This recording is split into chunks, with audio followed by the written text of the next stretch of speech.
Peoples party کی رہنما نفیسہ شاہ media سے گفتگو کر رہی تھی. اور دوسری جانب وزیر اطلاعات فواد چودھری بھی میڈیا سے گفتگو کر رہے ہیں. آئیے ان کو بھی سنتے ہیں. مکمل نجات جو ہے وہ پالیں گے اور یہ ہمارا ایم ہے. اس وقت ہماری جو سول اور ملٹری لیڈرشپ ہے وہ کئی دفعہ ہم یہ بات کر چکے ہیں. نیشنل ایکشن پلان کے عمر مکمل درآمد ہی وہ کسوٹی ہے جس کے اوپر انشاءاللہ اس طرح کے واقعات کے اوپر مکمل جو ہے وہ قابو پایا جائے گا اور ہم بڑی تیزی سے انشاءاللہ نیشنل ایکشن پلان پر آگے بڑھ رہے ہیں. طویل بحث کے بعد آج جو ایسٹس ڈکلیریشن اسکیم تھی اس پر جو مزید بحث کی ضرورت محسوس کی گئی ہے اور کل پرائم منسٹر صاحب نے 2 بجے ایک اسپیشل اجلاس بلایا ہے جس میں جو ایسٹ اسکیم ہے اس کے بارے میں ڈسکشن کی جائے گی اور آج خیال تھا کہ اس کو اپروو کر کے اور جو ہے وہ نافذ کر دیا جائے گا لیکن اس میں جو ہے وہ تعطل آیا ہے اور کل اب اس کے اوپر دوبارہ بحث ہوگی کیونکہ کابینہ کے اراکین اس کے اوپر مزید بحث چاہتے ہیں. ایک شق جو ہے اس کے اوپر بحث ہوئی ہے بات ہوئی ہے لیکن ابھی بھی تشنگی باقی ہے اور اس لیے جو ایسٹ ڈکلیریشن اسکیم ہے اس کو کل تک جو ہے وہ کمیٹی کے سامنے سبمٹ کیا جائے گا اور یعنی ابھی جو خیال تھا کہ آئندہ 24 گھنٹوں میں اسکیم آ جائے گی ظاہر ہے اب وہ نہیں آئے گی. اب اس کو کچھ جو ہے وہ تعطل اس میں جو ہے وہ آئے گا. کابینہ نے جو منی لانڈرنگ کے حالیہ کیسز ہیں اس کے اوپر شدید تحفظات کا اظہار کیا ہے اور ہم نے دیکھا ہے کہ کس طریقے سے شہباز شریف اور ان کی فیملی نے جس طریقے سے جو منی لانڈرنگ کی اور جو پچھلے حکمرانوں کی یہی وہ کرتوت تھے جن کی وجہ سے پاکستان آج ایک اقتصادی بحران کا شکار ہوا.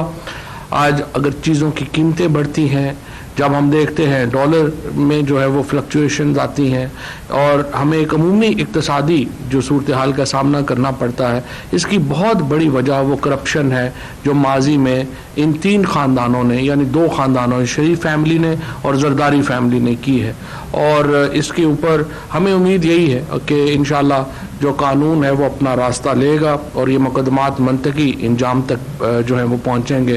ہم نے دیکھا کس طرح سے بالکل بے بس تھے سلمان شہباز صاحب جب رات کو ان سے سوالات کیے گئے اس حوالے سے بالکل بے بس تھے, ان کے پاس جواب نہیں تھا اور اسی لیے شہباز شریف صاحب کے پاس بھی کوئی جواب نہیں ہے اور اسی لیے یہ پورا جو خاندان ہے چاہے اسحاق ڈار ہوں حسن نواز ہوں حسین نواز ہوں یہ عدالتوں کا سامنا نہیں کر رہے ہیں اور یہ ملک سے باہر ہے اور یہاں پر جو پیسہ پکڑا بھی گیا ہے یہاں پر جو پیسہ آیا بھی گیا ہے $26 ملین جس طرح سے ہم نے دیکھا ہے کہ جو ٹی کے ذریعے شہباز شریف کی فیملی کو آیا ہے اسی طرح سے جو کچھ ملینز آف ڈالرز جو نواز شریف کی فیملی کو اس سے پہلے العزیزیہ میں یا ہل میٹل میں آئے ہیں یہ سارے کے سارے ٹپ آف دا آئس برگ ہیں. یہ پورا ہجوم آپ کو صرف اندازہ آپ اس سے لگا سکتے ہیں کہ ان کا کتنا پیسہ باہر پڑا ہوگا اگر یہ $26 ملین $30 ملین ڈکلیئر کر کے پاکستان لاتے ہیں اور اس کے پیچھے یہ حالت ہے کہ سارے کی ساری جائیداد جو ہے وہ حمزہ شہباز صاحب کی 99% جو ڈکلیئر ایسٹس ہیں وہ ٹی کے اوپر ہیں. حمزہ شہباز کے 95% ایسٹس جو ہیں وہ ٹی کے اوپر بیس ہیں. نصرت شہباز صاحبہ کے 85% جو ہیں وہ باہر سے آنے والے پیسوں کے اوپر ہے. اسی طرح سے جو باقی بیٹیاں ہیں جو بہنیں ہیں ان کی جو 100% ایسٹس ہیں وہ باہر سے آنے والے پیسوں کے اوپر ہیں. یہی حال باقیوں کا ہے. یہی حال آپ دیکھتے ہیں کہ ہم نے دیکھا ہے کہ پیپلز پارٹی کی جو لیڈرشپ ہے اس کا بھی یہی حال ہے. ہم نے دیکھا ہے نواز شریف صاحب کا بھی فیملی کا یہی حال ہے. ایک رات میں ہل میٹل سے 82 ارب 2 کروڑ روپیہ جو ہے وہ نواز شریف صاحب کو ٹرانسمٹ ہوتا ہے اور اگلی ہی رات وہ 82 کروڑ روپیہ مریم نواز شریف صاحبہ کو دے دیتے ہیں جس سے مریم نواز جو ہیں وہ اپنی پراپرٹیز خریدتی ہیں. اور جو باقی معاملہ ہے آپ کے سامنے ہے آصف زرداری صاحب کا جنہوں نے پورا بینک ہی خرید لیا. انہوں نے کہا کہ کسی اور بینک کو جمع ہی کرانے کی کیا ضرورت ہے, اپنا ہی بینک خریدتے ہیں اور وہیں سے سارا کام چلاتے ہیں. سو یہ آپ ایک چین دیکھ رہے ہیں جو کہ آپ کے سامنے ہے. اس طرح کے اور بھی مقدمات آپ کے سامنے آئیں گے اور آپ ہوشربا جو آگے مقدمات کی تفصیلات آپ کے سامنے آئیں گی، اس سے آپ کی بالکل نیندیں اڑ جائیں گی. اور یہ معاملہ صرف ٹاپ تک نہیں ہے، ان کے جو نیچے کیبنٹ کے امپورٹنٹ منسٹرز تھے وہ بھی سارے کے سارے اسی دھندے میں ملوث تھے.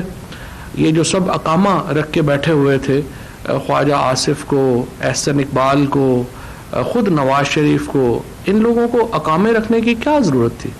یہ جو سب لوگ باہر اپنے ایک اکاؤنٹس بنانے کے لیے اقامے رکھ کے بیٹھے ہوئے تھے، کیوں رکھ کے بیٹھے ہوئے تھے؟ یہ سوال اہم ہے.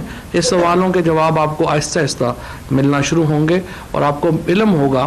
یہ ابھی تک جو انویسٹیگیشنز آپ نے دیکھی ہیں، یہ ساری انویسٹیگیشنز ہیں جو ہمارے اقتدار میں آنے سے پہلے کی ہیں. اب ہمارے دور کی انویسٹیگیشنز آپ کے سامنے آئیں گی اور آپ دیکھیے گا کہ وہ کس قدر خوش ربا ہے اور وہ کس طریقے سے آپ کو آگے معلوم ہوگا کہ جب پرائم منسٹر صاحب کہتے ہیں کہ یہ کرپشن ہے جس نے ملک کو اس حال پہ پہنچایا ہے، تو جب آپ ایکسٹینٹ دیکھیں گے، جب حجم دیکھیں گے آپ کرپشن کا اور ان لوگوں کا، تو پھر جو باقی تو پاکستان پورے کو یقین ہی ہے، لیکن جن کو نہیں بھی یقین ان کی بھی آنکھیں کھل جائیں گی. اسی طریقے سے اسٹیل مل ریویمپنگ کا پلان جو ہے وہ پیش کیا جا رہا ہے. اس میں آپ کو بتاؤں کہ ایک بڑی خوشی کی بات یہ ہے کہ جو ایک کہا جا رہا تھا کہ اسٹیل مل جو ہے وہ جب یہ جمہوریت بہترین انتقام ہے نہیں شروع ہوا تھا، یہ دور جب جمہوریت نے اپنا انتقام نہیں لیا تھا، یعنی زرداری صاحب نہیں آئے تھے، تو اس وقت اسٹیل مل ایک پروفٹ کا میں جو ایک ادارہ تھا. لیکن ہم نے دیکھا کہ زرداری صاحب نے اس وقت تک چین نہیں لیا جب تک اسٹیل مل کو مکمل بند نہیں کر دیا. لیکن خیر اب بھی خوشی کی بات یہی ہے کہ پرائم منسٹر صاحب کی جو ایک گڈ ول ہے اس کی وجہ سے ایک دوبارہ اب اس میں ریویمپ ہو رہا ہے. 6 کمپنیز جو ہیں انہوں نے اس میں اپنا انٹرسٹ ظاہر کیا ہے. PPP موڈ کے اوپر، پبلک پرائیویٹ موڈ کے اوپر جو ہے وہ ہم اس کو فی الحال جو ہے وہ ایک تجویز ہے کہ وہ اس کو چلایا جائے گا.